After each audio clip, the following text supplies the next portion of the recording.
With everything getting more expensive, like in the market, like all the food, diapers, milk, eggs, beef, pork, everything you can think of is getting more and more expensive because of inflation. And what a lot of people don't understand about inflation is it's not that things become more valuable.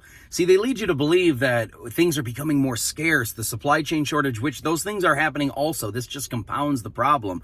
But what inflation really does is you add more dollars, you make more dollars, and this doesn't create more wealth for people. All it's doing is it's devaluing what the current dollar will get you.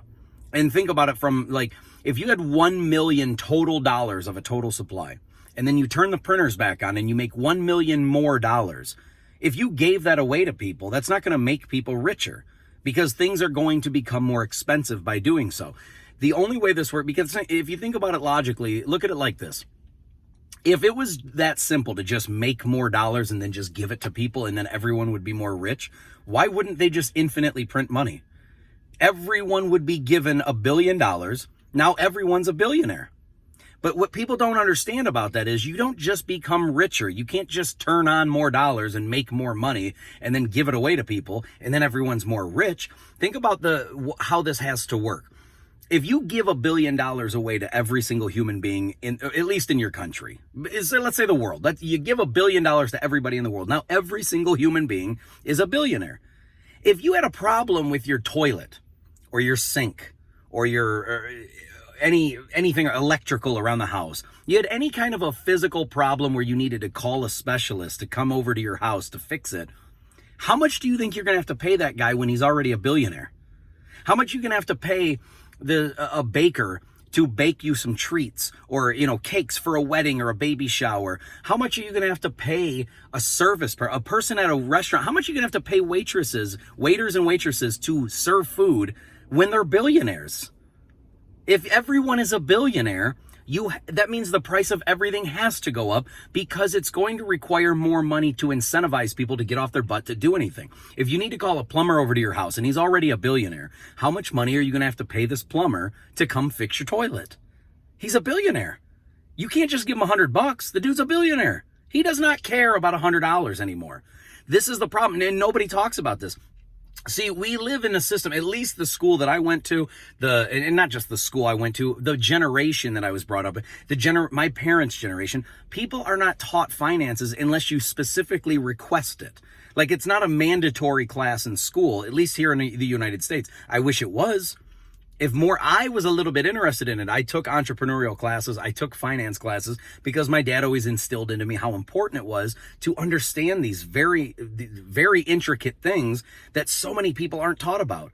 And I always saved and saved and saved money because I knew the importance of saving. Like when I first started saving money, I'll never forget when my dad told me, I first got my real job. I was working for my uncles and things like getting small little checks just to help out. But when I actually got a real job working at Wendy's, I only worked a few days a week. And so it's part-time money, obviously.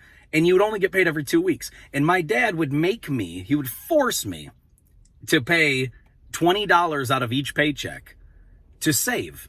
And I thought that was like the end of the world. I was like, how can you do this? This is my money. I want to do this. And he said, you need to know this. You need to see the importance of this. If you save it regularly every single week, then you get into this mindset where you just automatically save money, but you don't even realize it because you're used to saving the $20 every week, so you don't even miss it.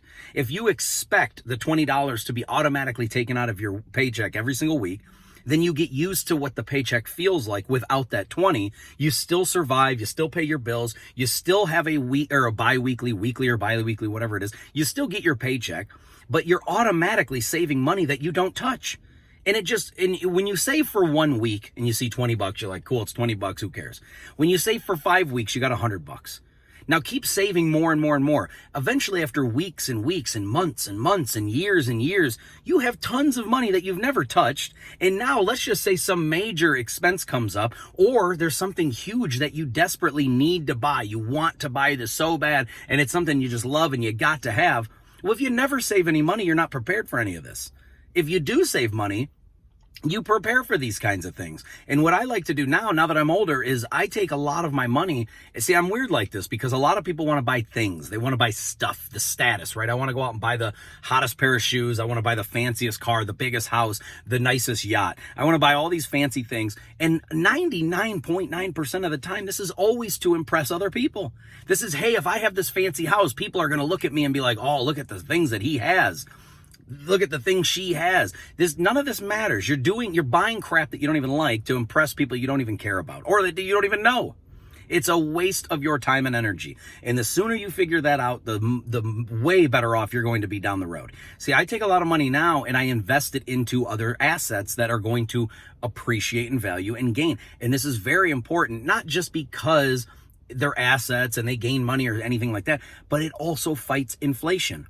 See, right now, the national average for the last 100 plus years has been around 2% on average every single year, which means, let's say you have $100. Okay. The next year in the bank, it still says you have $100, but because of the 2% inflation, it means that the value of your dollar has decreased by 2%, which means that even though it says you have $100, it will only spend like it's $98, which doesn't seem like a whole lot when you're talking about $100. But let's say you have $100 grand. Now you have $100,000 in the bank.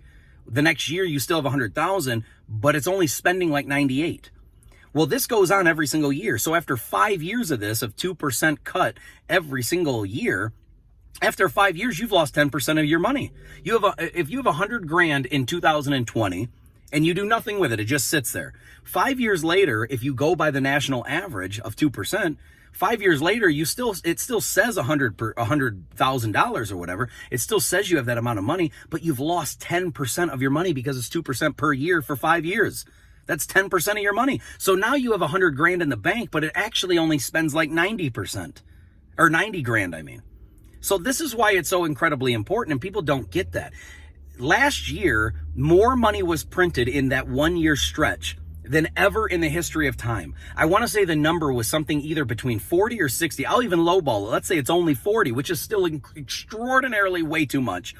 But 40% of all the printed money ever in time was printed last year alone. Do you know what that means?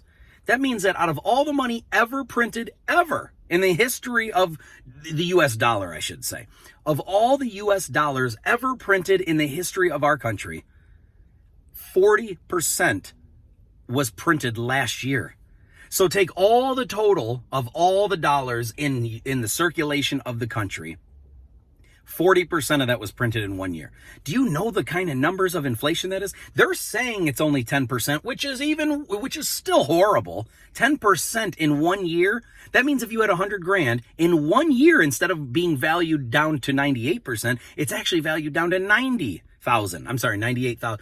Let me start again because I don't want to be confusing. If you had $100,000 and it only went down 2%, which is still bad, then that means you've lost $2,000 because now your value is only worth around 98,000. But in 1 year, in 2021, we printed so much money that it deflated the value of your dollar 10.